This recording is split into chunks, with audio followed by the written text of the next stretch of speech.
Hey everybody, it's Daniel here from InfoRest. Hope you're all doing well. So question for you guys. We've got a couple months left for this year. Are we going to see inflation tick back up higher after all the trade wars and tariffs that Trump was doing, right? Because we got the CPI inflation numbers coming lower. But then the PPI numbers, the producer price index, that came in pretty hot. And that shocked the markets for a day. And then after a couple of days later, we got some aggressive selling in the stock market. We also see oil moving up higher. We also see that we've got the FOMC, not the FOMC, the Fed coming out, Jerome Powell in a Jackson Hole event on Friday to discuss about policy. So we're going to probably get some hints around there. Are we going to see some or hear some information about the path of the rate cut cycle? We also have seen that there has been some dissenters, about I believe 3 of them in the FOMC group. And we haven't seen something like that in a very, very long time, where there are people saying that, hey, we should be cutting more than what we're doing right now, and we should be cutting now. A couple of Fed members have been saying this. So what will Jerome Powell say on Friday? Will he say that, okay, we'll just do a rate cut in September and then pause from there and assess the situation? Will he drop a bomb on Friday and say that no rate cuts are coming in September? Right now, the markets are pricing about more than an 80% chance that we will get a rate cut in September. But what if he drops the bomb and says no? Definitely you'll see some tantrum in the stock market on that. The bond market will react on that as well. And then what happens there after that? Well, obviously you're going to hear comments from Trump. Will there be pressure from him to get Powell out, to get him to resign? Although they're supposed to be independent, the Fed and the government, there's supposed to be no influence from the government. But hey, anything can happen behind closed doors. But what will be interesting also is how Powell, because Powell has until I believe May of next year for his term, how Powell will set the path going forward, especially for the new Fed chair. Will he sound dovish? Will he sound hawkish? There's also been some talks about, hey, that there should be a 50 basis point cut in September. And also, even though some Fed members say that this tariff, inflation and whatnot is just a one-time thing, one-time shock, and then things will settle down, Powell is still uncertain and unsure, and we'll hear and wait to hear from him about inflation and his views going forward, but unsure if whether, he should be cutting or not, especially with all the trade war that has happened. Now let's get a little bit better perspective here, okay? Let's look into the US corporations, the retailers. Some retailers out there that have been discussing about their plans about prices. That will give us an idea what could happen for the next coming months that we could see this year. So this article comes out from Reuters, a really nice article saying US retailers split on holiday prospects amid consumer caution. What does this mean?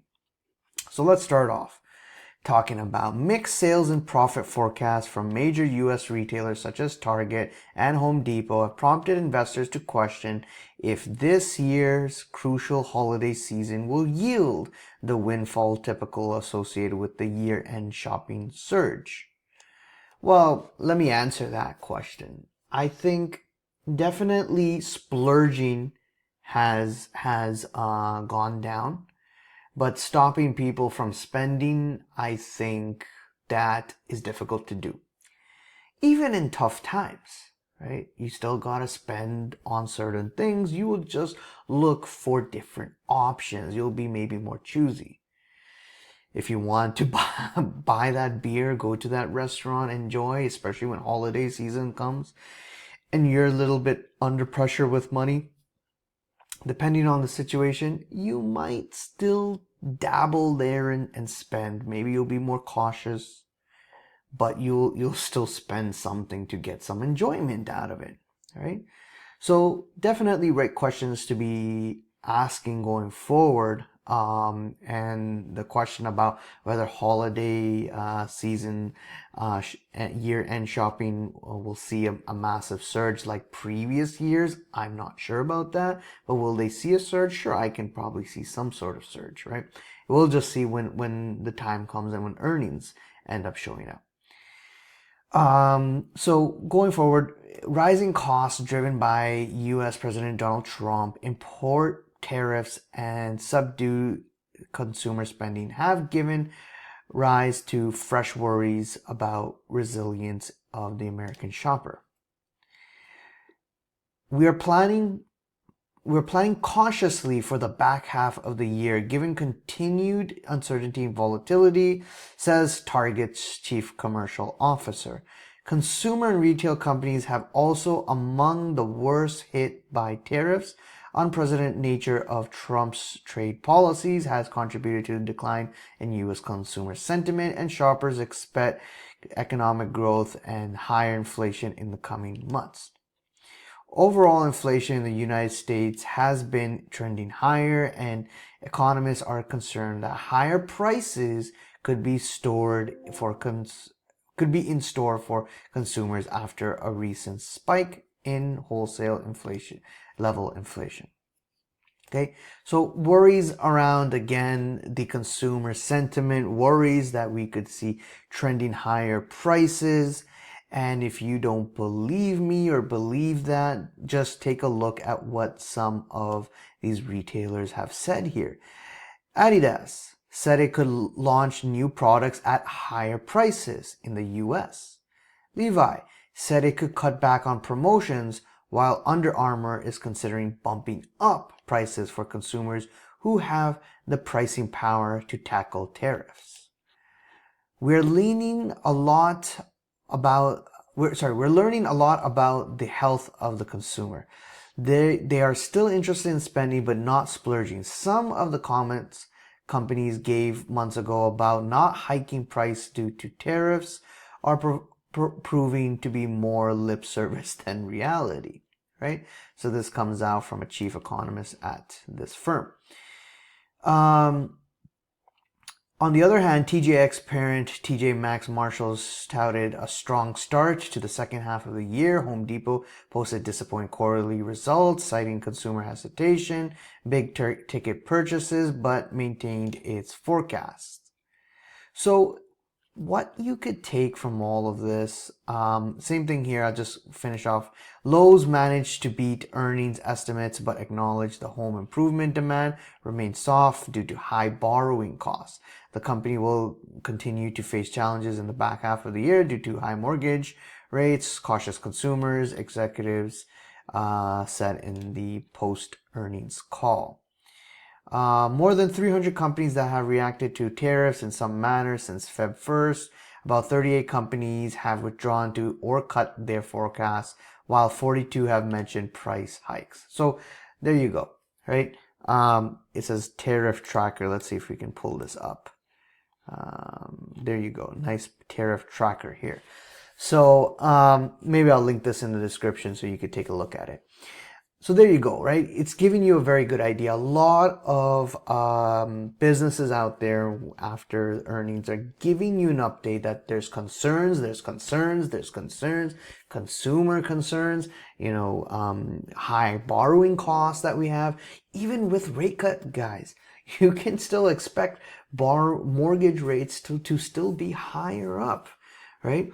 And it all has to do with what the bond market is doing.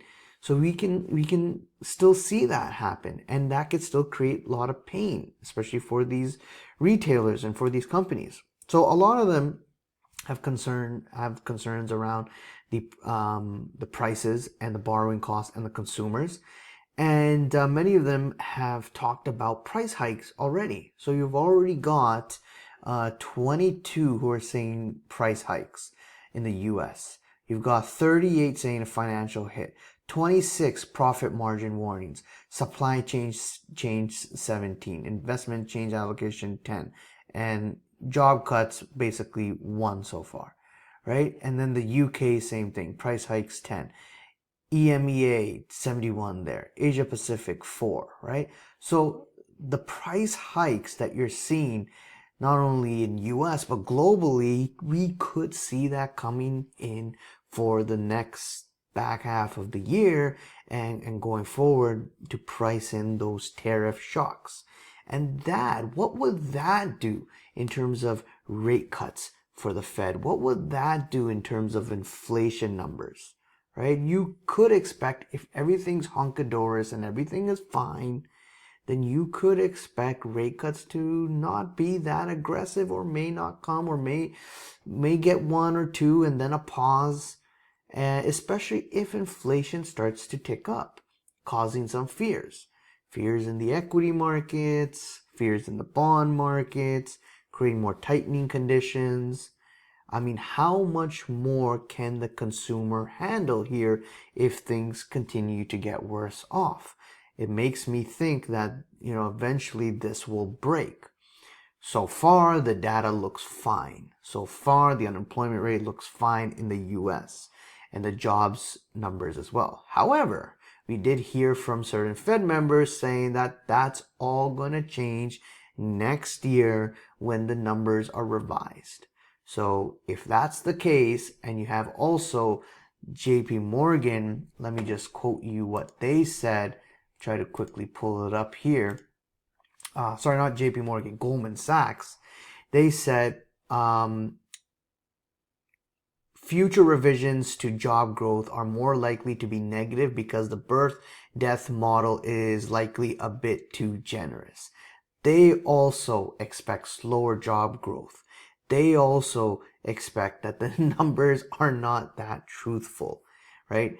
A bit too generous. My God, this is too funny. So 2026 could be the year, we could see things, prices move up, things end up being still fine, and then 2026 could be that year, a difficult year, as the reality may hit. Let's see, right? We're hearing this from Goldman Sachs. We're hearing this from certain Fed members. We're seeing right here, a lot of companies talk about worries about consumers and price hikes.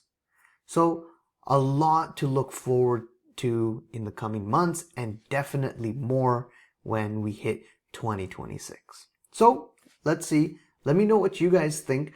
Leave a comment below, subscribe, hit the like button, bell icon to be notified on the next video, and I'll see you guys around. Cheers. Bye.